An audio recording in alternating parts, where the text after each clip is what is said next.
Hello everybody and welcome to part 4 of my Fire Emblem 6 hard mode chapter guide. Today we're going to be doing chapter 4. Um, so this chapter is, I believe, where Fire Emblem 6 really ramps up. So I think in the early game of Fire Emblem 6, there are two chapters in particular.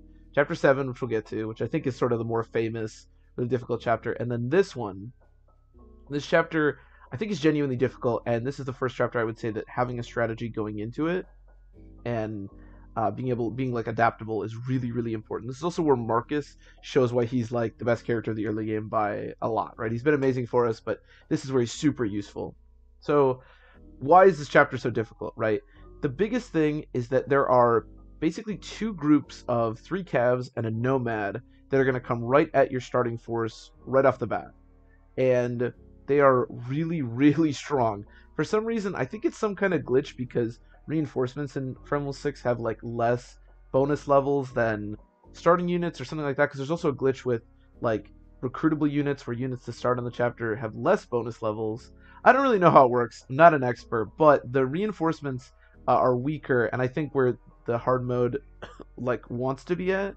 But the ones that start on the chapter actually have more bonus levels. So these calves have like 30 health, like good defense, good strength. Nobody's going to double them. At this stage, it's very unlikely that any of your units, except for Marcus, are going to be able to do much of anything to these calves. And you'll realize this very quickly when you're doing this chapter, right? You have, even if you've been training Lance and Allen, even if you have some support, it's pretty rare that they're going to actually be able to do much of anything because they're not going to double and they're not going to hit very hard and they're not going to take hits very well. So this is where Marcus is great. My recommendation, and this is a strategy that I always use and I find it very consistent, is to just throw Marcus as far out as possible with the Silver Lance. Make sure that none of your other units are in any of the ranges of the calves or the Nomad, and let Marcus just get really good hits with that Silver Lance on these calves. Because like I said, your other units just are not going to be able to do anything at this stage of the game. I will say, I always mention this, it's kind of minor, but at this stage Marcus has probably gained a level up, and the difference between him getting a speed and not getting a speed here is actually huge. Now his growth in it's like 15%, so you're basically never going to get this, but all the calves in this chapter have, I believe, 8 speed, some have 9 I think, and this is going to be a similar thing for the next couple of chapters. So getting Marcus actually 1 speed off a level up is gonna, it's like night and day trying to play these chapters. Now obviously you can't make him get a speed, and it's really rare that he's actually gonna get a speed, but let me tell you, if you get a speed out of your Marcus, you are chilling. It's great. But if you don't, he's not actually gonna be able to double basically any of the Cavaliers. But as I said, my recommendation is to send him out, get as many hits with the Silver Lance as you can get. Make sure he has a vulnerary, maybe even 2. One of the things that you can do on turn 2 is potentially go to the thicket that's just outside of, just underneath the ridge next to the village, because right after you deal with the starting batch of 3 calves and a nomad, 3 more calves and a nomad are going to come at you. And my recommendation for handling these are exactly the same thing. They're also really difficult, they're also really strong, and using Marcus and the Silver Lance to deal with them, highly recommended. Once you've weakened them with Marcus, like on the first turn, you certainly can put Lancer Allen or Lot or somebody fairly strong just in their range. Maybe get some of the heat off of Marcus. Maybe let your other units finish off the calves that Marcus has already weakened. But using Marcus a ton, and do not be afraid to use the Silver Lance here. You're going to be getting another one before Chapter 7. It's honestly not even that important on that chapter, and you're going to be getting another one, as I said. So use the Silver Lance, use it. Super important, super useful here. So that's the early part of this chapter. I know it's not a particularly interesting strategy, but just use Marcus a ton is the strategy. So after a little while, we're going to be, Clarion is going to show up, and she's going to come talk to Roy. Now, while she's a green unit going to Roy, she is invincible, she won't be attacked. I guess I'll just talk a little bit about Clarion here. We're going to be recruiting her here. She is a Troubadour, which means basically she's just a mounted healer. She's just a better version of Ellen. She has, I think, a bit better base magic. Maybe it's about the same, but she's mounted, so she has better movement. Her other stats are just sort of irrelevant. I mean, she's frail. But yeah, she's amazing. Clarion's awesome. Try to keep her alive. Try to use her. We also need her to recruit another unit on this chapter who's amazing, so be cognizant of that. I used to think, I'm only including this because I realized that this wasn't the case on my last playthrough. I used to think that Clarion was invincible on this chapter even after you recruit her. That's not the case. Don't know why I thought this. If anyone thinks this, probably nobody does. That's not the case. She will 100% die to the units. So don't do that. It actually might only be 2 reinforcements. I'm not sure. The second part of this chapter is Rutger and some units are going to show up from next to the boss. This is on, I think, something like chapter 6, something along those lines. There's also going to be some pirates coming from the bottom right.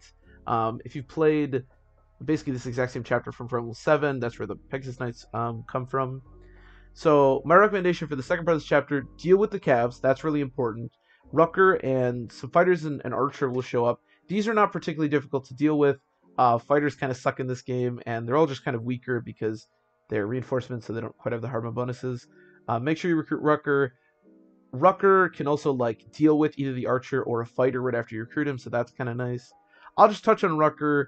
If you know anything about this game, I think there are like 4 units that are just amazing. Marcus, Rutger are 2 of them. Rutger is awesome. He has insanely good bases. Swords are really good in this game because hit rates really suck.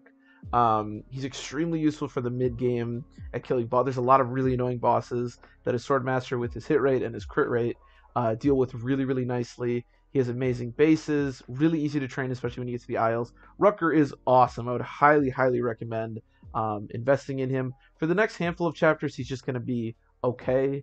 But once you get to the Isles, really easy to train him, really, really strong.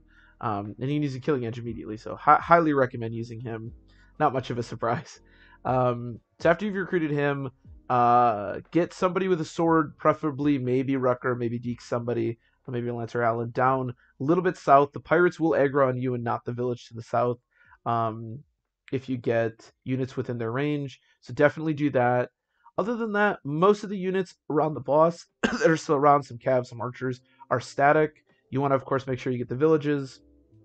The last thing to know about this chapter is that it's turn, I have it up right here, turn 11, 4 calves are going to show up from basically just behind where you started. There's actually units there in this version of, in Fire Emblem 7, there's units to start there.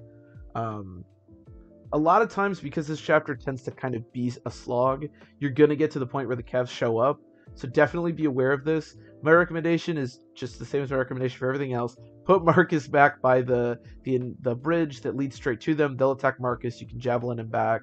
Whatever. Obviously, you can use Lance Allen, Rutger, Deke, get some kills here, but Marcus is the best, obviously, doing this. Just be aware of that. You don't want, like, Chad or Lou or something behind your team to just get sniped off by these calves.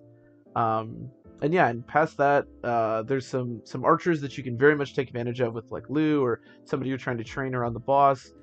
Eric, who's the boss, is not particularly difficult. In fact, if you train Lou a little bit, he can actually do some pretty darn good damage. And you have 2 healers now, so you can maybe chip the boss with him or kill him with Marcus or, you know, whatever you want to do with the boss. But yeah, he's not super, super difficult. And yeah, other than that, just make sure you get in the villages.